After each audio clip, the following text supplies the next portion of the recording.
We should probably do some sort of introduction. Like, hi, everybody. I'm Patricia. I'm Lee. And we're weird as fuck.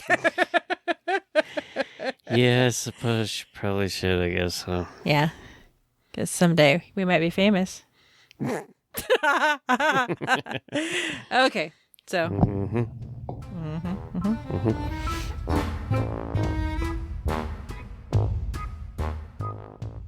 Okay. So you know a little bit about my obsession with serial killers. Yes. I wouldn't call it an obsession. It's an unhealthy interest. If I ever disappear, guys, come look for me. Don't look for him. You'll never find him. Yeah. When do you suppose the idea of a serial killer entered the American imagination? I would imagine almost at the beginning of time, because people are evil. Some people. Well, I'm not asking when you think the first serial killer was in America, because that's impossible to tell. But perhaps the first documented serial killer in the United States. Like the 40s, maybe. Would you believe 1884? Totally. I stumbled upon this crime. It's something that I had never heard of before, and it's astonishing because it was kind of a huge deal at the time. This is the story of the servant girl Annihilator of Austin, Texas. Servant girl Annihilator. When you hear the story, it's not that outlandish a name. The name was coined by O. Henry. He was a writer in the late 19th, early 20th century, and he happened to be in Austin at the time of this. And he made some pretty off-the-cuff, callous remarks about how boring Austin was and how much more interesting it was with this person roaming the streets, slaughtering young women, and somehow it caught on. But other than that, I like O. Henry, so we'll just let that aberration slide. So he's easily bored and wants people get slaughtered before he's entertained? That's different than your obsession with slaughter movies. How exactly? They're fake. Okay, fair enough. So our story starts on December 30th, 1884. A young woman, Molly Smith, who was 25 years old at the time, was sleeping in her own bed with her boyfriend. Molly did have a 10-year-old son, but according to the record, he wasn't with her at the time. So it was just her and her 30-year-old boyfriend, Walter Spencer, in the bed. And so at some point in the night, a man crept in, they think, through an unlatched window and struck Walter in the head repeatedly. And while he was incapacitated, they grabbed Molly, dragged her out into the yard, beat her several times with an axe to the head, crushing her skull, sexually assaulted her in the yard, and then stabbed her repeatedly to the abdomen, chest, legs, and arms. According to the official report, there was so much blood, Molly was actually floating in it. Essentially, if the blows to the head hadn't killed her, she would have exsanguinated in the front yard. When Walter came to, he didn't know where Molly was. It was dark. It was the middle of the night. This is the late 1800s, not a lot of streetlights. So he ran to the house of her employer, which was the house in front of her. She lived in a cottage behind her employer's house, and pounded on the door. When their guest answered the door, they could see Walter, frantic, standing on the doorstep, covered in blood, screaming that somebody had hurt Molly. He couldn't find her. He didn't know where she was. He was hurt. He knew she was hurt. The man told him to go see a doctor and slammed the door in his face. Nice guy. Nobody called the police until the next day. And when the police did respond, of course, being an African-American man, I don't know if I mentioned that, No. Molly and Walter were both African-American. And of course, they arrested Walter. Of course. Because, murder and sexual assault are the kinds of things that you do when you've been bludgeoned over the head with an axe. There wasn't enough evidence to even consider Walter as a viable suspect, so he was eventually released. But that sort of thing carries with you. And Walter never did quite shake the stigma of being a murder suspect in his girlfriend's death. They never really say what happened to her son. I can only hope that he was with his dad and safe somewhere else. Yeah, if he's not in home. They would have said something if something happened to him in the story, I would think. One would think. One would hope so. But Molly, while she was the first, isn't going to be the last victim, nor is she the only victim with children. The initial uproar over her death was huge. As you can imagine, a scene like that, people talk. Oh, yeah. But just as our news cycle is fickle, Austin's was at the time as well, Austin was just establishing itself as a sort of metropolitan capital of Texas. And stories of Black servant girls being murdered weren't good for the city's image. So while there was initial public uproar, it died down fairly quickly. And people moved on with their lives thinking, we're fine. Everything's fine. Moving on. This was an isolated incident. We have nothing to worry about. That was until March 19th of 1885, so about 3 months later, when 2 Swedish servants, these were Caucasian women, were attacked and seriously wounded, but both of them survived. They weren't able to name their attacker, and it's not entirely clear if they were part of this cluster of murders, but some historians believe that they were just fortunate enough to have survived and gotten away from this person. So by this time, that's 3 women that have been attacked in the course of 3 months. And Austin is starting to take notice. Violence in the streets at the time was pretty common. It wasn't unusual for women to be assaulted by men, especially men that had been drinking. Some bars were open 24 hours. The city was growing fast. So there were traveling laborers that came and went with the construction. And it wasn't really the safest place for women to be. So the party line was sort of, mind your business, stay home, stay safe. And of course, this was completely ignoring the fact that these women were all attacked at home, where they should have been safe. Yeah. So on May 7th, just about 6 weeks after these 2 Swedish women were attacked in 1885, 30-year-old Eliza Shelley was sleeping in her small cottage behind her employer's home again. She was another African-American domestic servant, and she had her 3 young children in bed with her when a man crept in through the window. They think that she must have left it open. It's Austin, Texas in May, so probably pretty toasty at night. Back then, they didn't even lock their doors. A lot of people didn't. A lot of people didn't, and, you could live in a sweltering hot box, or you could open the window and, she's trying to make her kids comfortable. But a man crept in through the window and grabbed Eliza, dragged her from her bed, and stabbed her repeatedly. He cleaved her skull in half with an axe in front of her children. They were so traumatized by this that they weren't able to identify the attacker at all. They couldn't even tell the police what color the man's skin was, only that it was a man. 16 days later, this time with a knife, he attacked 33-year-old Irene Cross as she slept in her bed on Linden Street. She was stabbed repeatedly around about the head and torso, and her scalp was almost entirely ripped off. So probably from him dragging her or her trying to get away. Seems to be liking to hurt the head on women the most. It was extraordinarily violent. Her nephew Douglas and her son her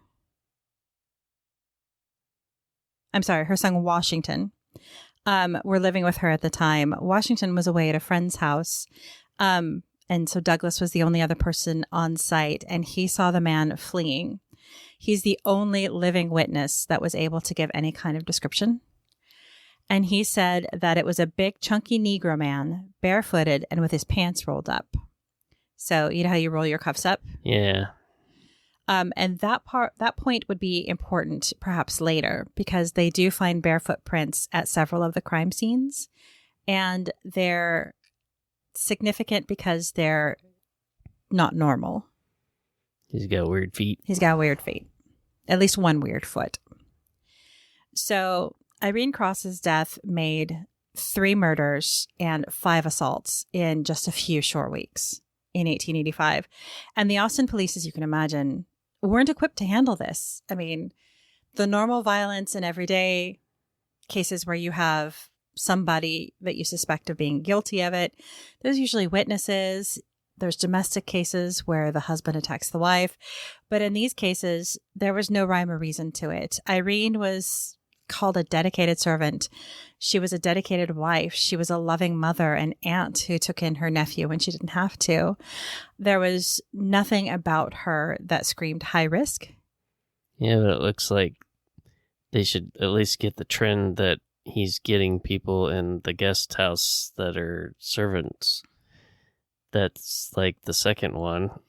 Exactly. But this is Austin, Texas, and it's only 20 years after the Civil War. So that was a large portion of the population. Yeah, I guess anybody that had servants had a guest house. Exactly.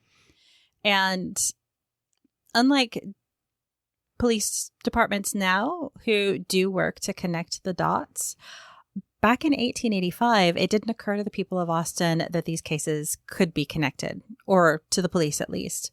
They thought they were working with several different perpetrators that were attacking these women, that were targeting these women for a reason, for something that they had done in their lives, or something that they had been guilty of or perceived to have been guilty of.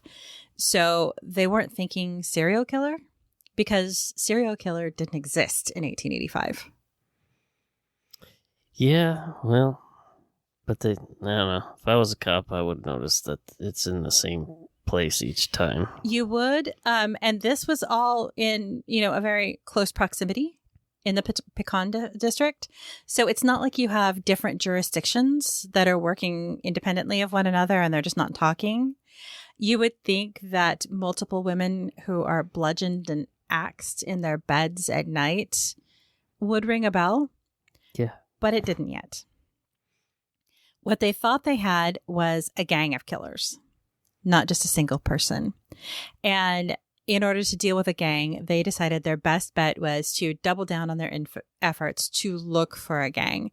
They tripled the size of the police force. They increased patrols, and they started arresting anyone they thought looked like they might be capable of violent crime. So, I mean, they didn't do the right things by our standards, but I think they made a decent effort. They weren't looking for a chunky black man? Well, a chunky black man who might belong to a gang. Yeah. Yeah. So I think they put in a solid effort. But in spite of that solid effort, it wasn't going to help. In August of the same year, so just a couple of months later, an 11-year-old girl named Mary Ramey was attacked in her own home, in the bed that she shared with her 50-year-old mother, Rebecca. Rebecca was also assaulted and bludgeoned. She was knocked unconscious, but she survived her injuries. Mary was beaten savagely, dragged to the outside washroom, raped, and stabbed through the ear with a sharp object and left to die. I'm surprised he leaves people alive. It's weird. Well, I don't know that he knew that Rebecca was alive. But let me repeat that Mary was 11. Yeah, no. So clearly this guy doesn't have just a hatred of a certain kind of women. It's women in general, or anything. I shouldn't say anything, but anyone who could potentially pass as a woman. Yeah, I don't think he's very particular. And Mary was the youngest child in her family and absolutely adored by everyone who met her. She was frequently at her grandparents' store. They owned one of the first Black-owned grocery stores in Austin, Texas.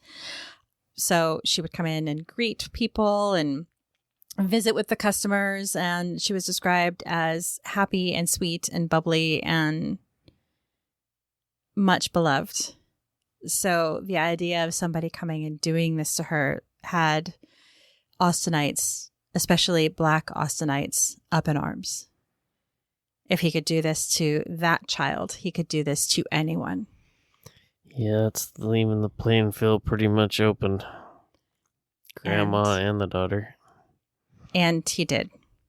On September 28th, so less than a month later, he broke into the home of Orange Washington and his wife, Gracie Vance. So Orange was 25, male. Gracie was 20. And they were sleeping in their beds. Orange's head was beaten and battered so badly that he was nearly unrecognizable when the family came to identify the body. Gracie's head was, and I do quote, almost beaten into jelly. Got some major rage in this dude. He was absolutely savage in the treatment of her. Again, she was dragged into the yard and raped and beaten. And so I have to wonder, too, he's committing these sexual assaults and these murders out in the open air. Yeah, that's why I'm wondering why nobody's seeing this shit and taking him out in the middle of the front yard and doing all this shit and nobody's seeing it. Right. Well, and again, they're called the servant girl murders for a reason. It's because these girls live in cottages that belong to their employers. So they're kind of, if you picture the main house and then there's a yard and the cottage is behind. So out in the open air doesn't mean like out in the middle of the street. It's not like out in the front yard, like our front yard where you've got a street going by and you're in full view of people.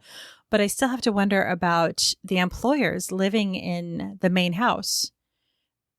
Do you not hear anything? They gotta be screaming and yelling and all kinds of shit. You'd think they'd notice. And some of these people have dogs too. You'd think the dogs would alert. Our neighbor's dogs bark all the time, and we open the curtains and we look to see if there's anything out there. Did no one look? Maybe they're like our neighbor's dogs, and every time somebody goes for a walk with their dog, they go bug shit and bark, and they just say screw it and not even look. Maybe. In addition to Orange and Gracie in the house, there were two other young women, two 17-year-olds, who were also assaulted, Lucinda Body and Patsy Gibson. They were attacked and they were seriously wounded, but they both managed to survive. So again, he leaves living witnesses. But the witnesses are so traumatized, they can't speak to what he looks like. You think at least one of them would. Well, it depends. I mean, if he is as young Douglas described and, he's a black man coming in the middle of the night, that might be the perfect camouflage, making it difficult to see him. Be pretty tough to see what their face looked like. And this made it even more difficult for investigators because before where we had, black servant girls in their homes being assaulted, now he's assaulting couples, just like with Molly and Walter, the first victims, only this time poor Orange didn't survive. He beat his head in with the axe. Think somebody would notice him because he's got to just be absolutely covered in blood every time he does this. Exactly. That's just what I was drenched, thinking too. Soaked with blood. Wherever he was walking to, you'd think somebody would see some dude covered in blood and say something. Exactly. And often the murder weapons were left behind. So these were crimes of opportunity. He used axes and hatchets. This is 1885 in Austin, Texas. So people are still heating their homes with wood and cooking with, wood fire stoves and coal stoves in their homes. So these are tools that are readily handy. So he's using them and then just leaving them behind. But still, you would think he'd be a pretty ghastly sight to see somebody who's just drenched in blood walking down the street, even in the middle of the night. You'd be totally covered when you're hacking a head completely apart like that. That's just gotta make a mess. Yeah. And now, of course, the entire city is in a full-blown panic because you have this person who's creeping into people's homes and he's just slaughtering people in their sleep. No one is safe. And their tips to the police in response to this panic weren't exactly helpful. So people claim to have seen him. They described him as a single man or a gang with light skin, dark skin, or yellow skin. God. A man in a dress and a hat, and even a magician capable of making himself invisible. And that's how he was getting into the houses and past the dogs. And it's funny, but people are dying.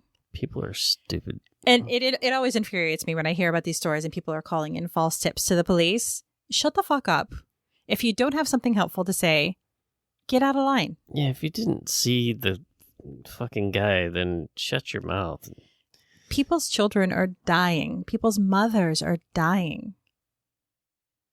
And you've got to, call attention to yourself because... I saw a magician.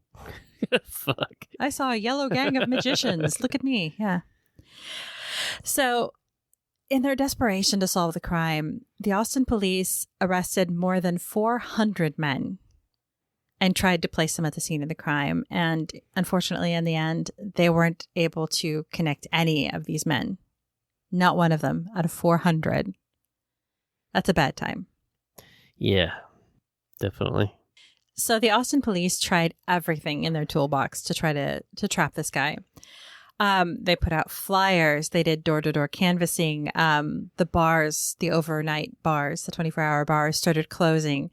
They instructed people to go home and lock their doors, be home before dark because this man kept striking at night while everybody was sleeping.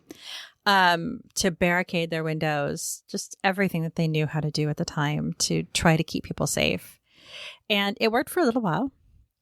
But on Christmas Eve, 1885, he would strike again. On Christmas Eve. Christmas Eve. What a dick. So, on December 24th, Susan Hancock, the wife of Moses Hancock, apparently an abusive, temperamental drunk, had a fight with her husband. They weren't getting along. She wasn't a fan of his drinking. And while he wasn't physically abusive, he could be really cruel in the things that he would say to her. And this would cause frequent arguments. The neighbors reported often hearing them screaming at each other. And such was Christmas Eve, 1885. Her daughter had decided to go to, actually both of her daughters had decided to go to a Christmas party. And she decided, fuck him, I'm sleeping in the kids' room. She didn't want to sleep with her husband. And that actually proved to be fortuitous for her daughter. Because the man who broke in to their house and took an axe to Susan's head would have killed her daughter instead had she been sleeping in her own bed that night. As it was, the killer took an axe to the side of her head and cleaved it in two just before midnight on Christmas Eve. Of course, Moses, being the vocal, nasty drunk that he was arrested for the murder of his wife. Of course. But try as they might, the evidence just didn't line up. I mean, it's possible that Moses killed his wife, but with the evidence that they had available to them, it's pretty unlikely. I've got these two confused. Forgive me. Two? Yes, there were two. Because just an hour after poor Susan Hancock was discovered dead, Eula Phillips was attacked in her home.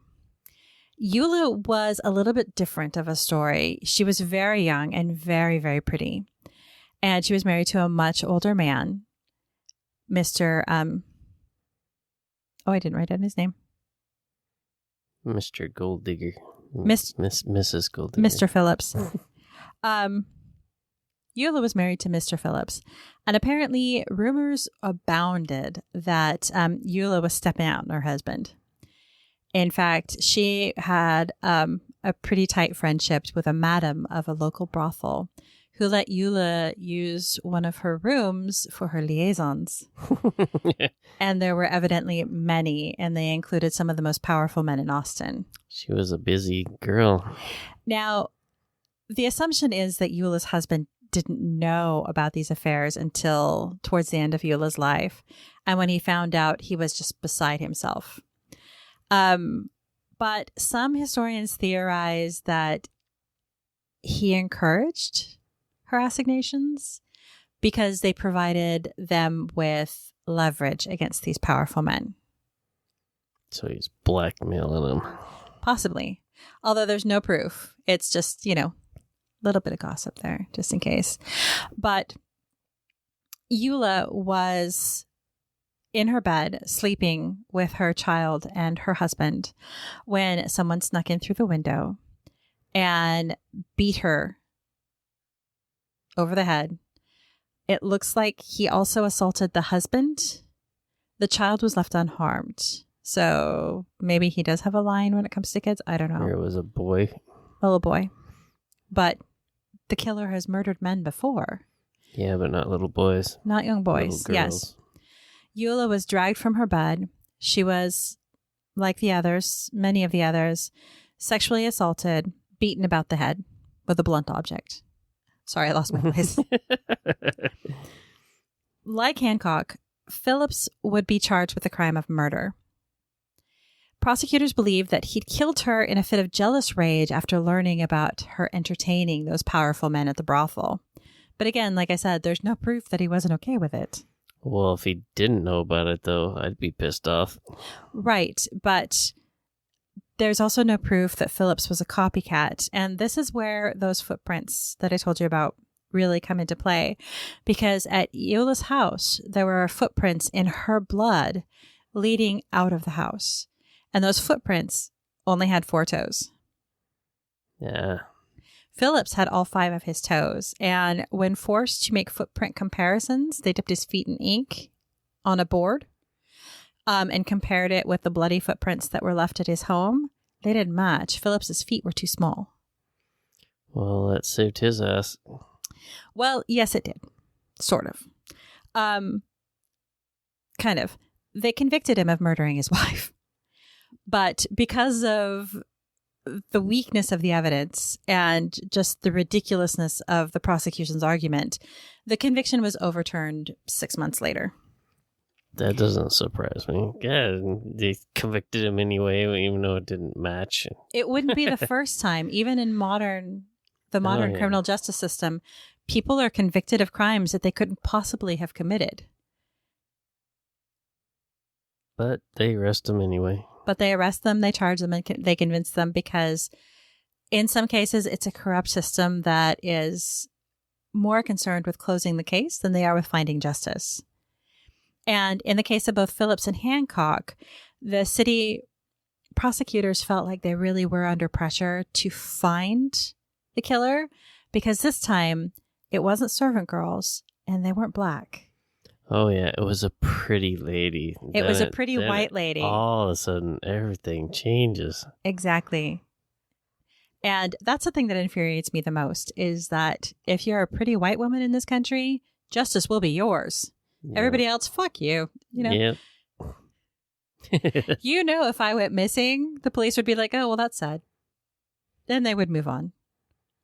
Because I'm not a pretty young white girl. You ain't ugly. I ain't ugly, but I'm not young and I'm not pretty. So, you know what I mean, though? I mean, think about Natalie Holloway. When Natalie Holloway went missing in Barbados, it was everywhere. Absolutely everywhere. Do you think Natalie Holloway is the only woman that went missing that summer? No. Absolutely not. It's the case all the time, and it wasn't any different then. Fortunately, those were the last 2 murders that would occur in Austin. Well, not the last 2 murders that would occur in Austin. I'm sure plenty of other people got slaughtered over the years, but those were the last murders associated with this killer to happen in Austin. In the end, he slaughtered 8 people in under a year, which is pretty horrific and pretty extraordinary for a serial killer.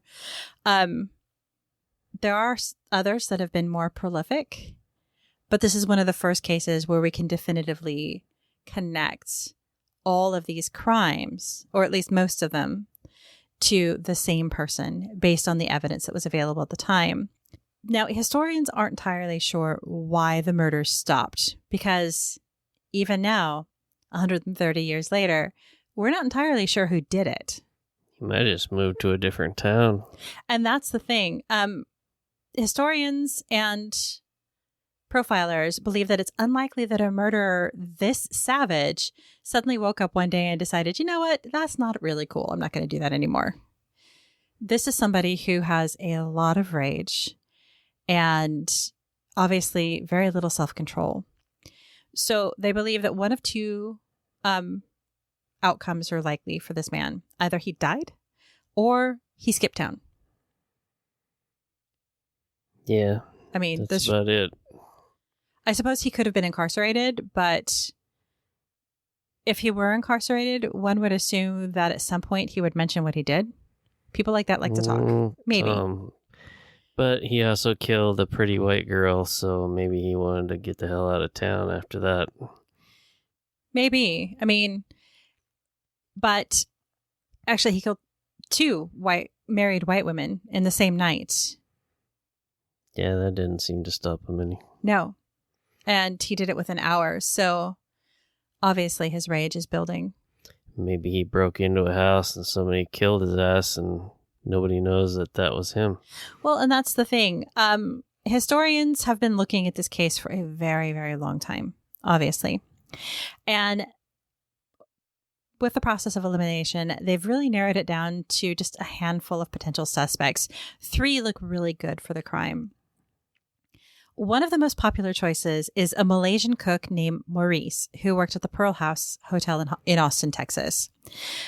Maurice was apparently a fairly dark-skinned Malaysian man, so he could have been mistaken for African-American, particularly if he's running around in the dark.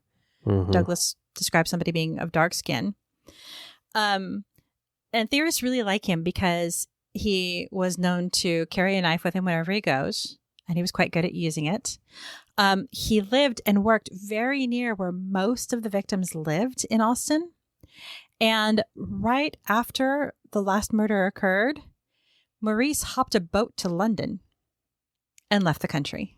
And so that brought up a whole nother series of questions because I don't know if I know that dates aren't your favorite thing. I just can't remember dates. So Eula Phillips was the last victim, and that was December 24th, 1885. And in 1888, just 2.5 years after this happened, a series of murders happened in the Whitechapel district of London. Mm-hmm. So there is some thought that Maurice may have been responsible for these murders and also for the murders associated with Jack the Ripper in London in 1888. And even though the victimology and the MO are quite different, I'm going to quote this for you because this is a really powerful argument and I think they put it very concisely. It says, in London, on the 13th of August, 1888, and let me just back up and say, I found the quote, but I couldn't find, I don't know who to credit it with. So if you know who this is, write me and let me know because I really don't like taking credit for somebody else's work. But anyway, in London on the 13th of August, 1888, a sailor named George M. Dodge was interviewed by Scotland Yard. Dodge claimed to have met a Malaysian cook named Alaska. He may have mistaken this for Lasker, which is a Malaysian word for sailor. So he could have just been telling this gentleman in broken English that I am a sailor, and the guy thought that was his name. They were at the Queen's Musical Hall, which is a popular spot in London at the time. He claimed that Alaska was about 35, 5 feet 7 inches tall, weighed 10 to 11 stone. A stone is about 14 pounds, so he'd been 140 to 155 pounds. And sometimes carried a large double-edged knife, which he showed to George. The following is what George claimed about Alaska, that Alaska had told him. He said that he had been robbed by a woman of bad character, and that unless he found the woman and recovered his money, he would murder and mutilate every Whitechapel woman he met. Similar to the murders in Austin, all 5 of Jack the Ripper's victims would follow a similar pattern of lower class women within the radius of Whitechapel. deep throat cuts, severe body mutilations, and organs removed, except in the case of Elizabeth Stride. Several witness testimonials of sightings of the alleged Ripper talking to Elizabeth Stride right before she was found dead have provided a description.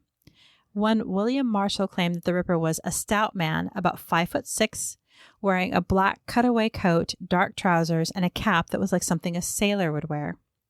A police constable named William Smith claimed that the man had a dark complexion and a dark mustache, wearing a cutaway coat and dark trousers and carrying a parcel wrapped in newspaper. A recent immigrant named Israel Schwartz claimed that he shouted Lipsky to a second man. He had a full face, was a broad-shouldered, and was wearing a dark jacket and trousers with a peaked cap. So all of those descriptions are consistent, and they're consistent with what the Malaysian sailor could potentially be wearing. So is that the case, though? But he was killing white women, he was killing black women, he was killing men, he was killing children. Right. That guy only killed, like, basically prostitutes. 5 prostitutes, and he was very specific in the way that he killed them, Jack the Ripper was.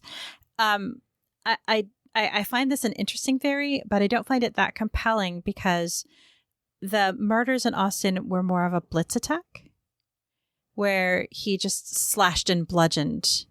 Whereas the Ripper's attacks were, when given the time with his victims, as the killer in Austin, I mean, with some of those victims, he would have had all the time that he wanted. The Ripper basically dismantled these women, whereas the Austin killer was more interested in just destroying them. Bashing their heads in. Yeah. So another strong possibility that connects the Ripper with the Annihilator is cotton merchant James Maybrick. Maybrick traveled frequently between Britain and the U.S. and was, in fact, in Austin during the time of the servant girl killings. Maybrick was even purported to have kept journals in which he confessed to killing prostitutes and referred to himself as Jack the Ripper. Unfortunately, nobody was ever able to question him about these murders because he died in May of 1889, probably because his wife poisoned him. She's the real hero of the story.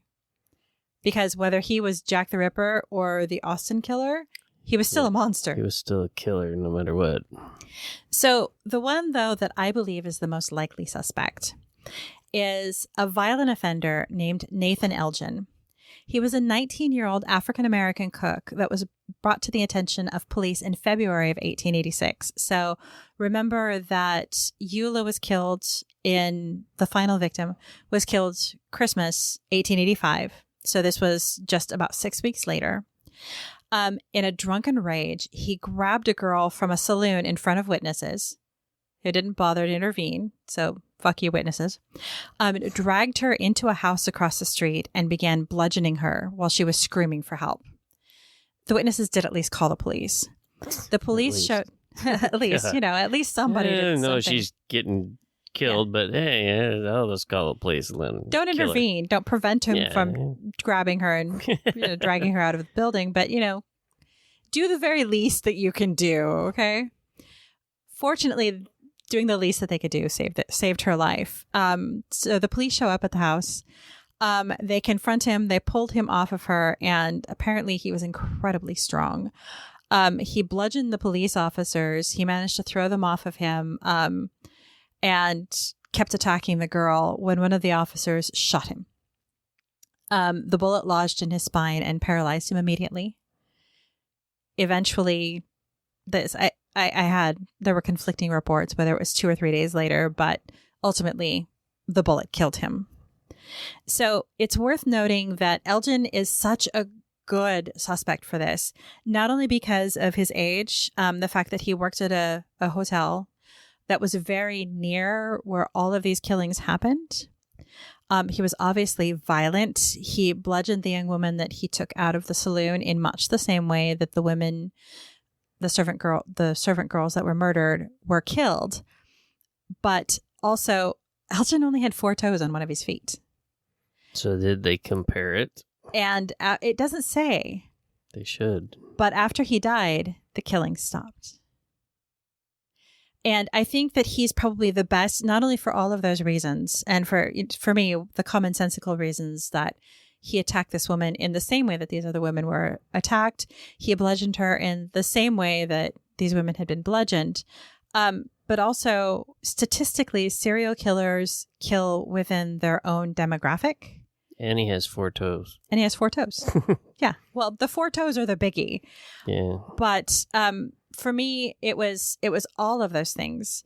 PBS History Detectives did a really good episode on this. And, they tracked down eyewitness testimony. They tracked down newspaper articles of the time. They really follow all the police reports.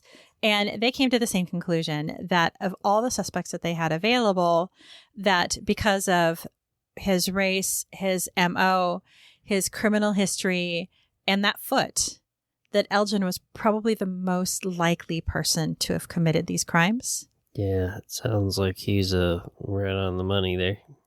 But 130 years later, we don't have any definitive answers.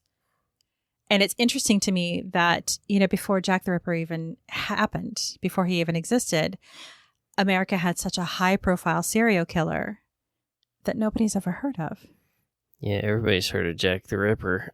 And Jack the Ripper only killed 5 women. I mean, I hate to say only 5 women.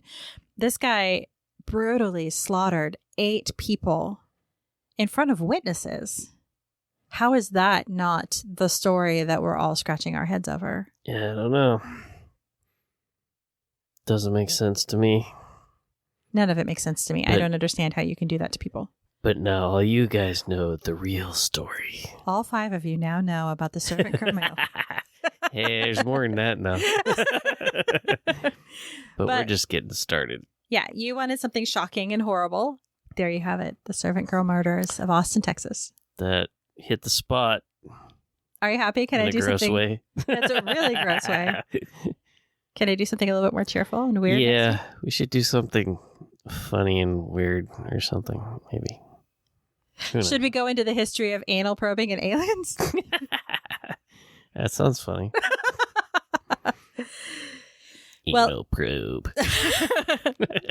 Well, if you'd like to learn more about the servant girl murders, wander over to our website at www.weirdasfuck.com, dashes between the words, and hit our blog, and you'll see all of the links that I use to get information for the story.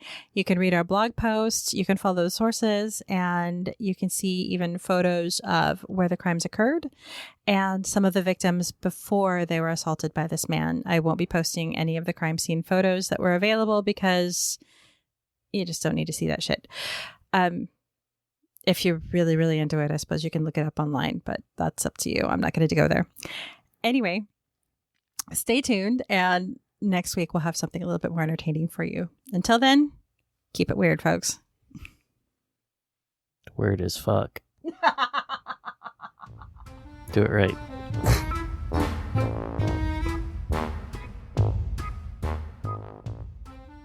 Want to stay connected between shows? You can find us on Instagram at WeirdAsFCKPodcast, on Twitter at WeirdAsFuckPod1, on Facebook at WeirdAsFCKPodcast. Send us an email at weirdasfckkpodcast@gmail.com, or come on over to our website at www.weirdasfck.com.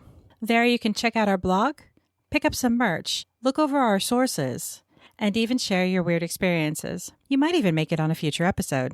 We would love to hear from you. Until then, tune in and keep it weird.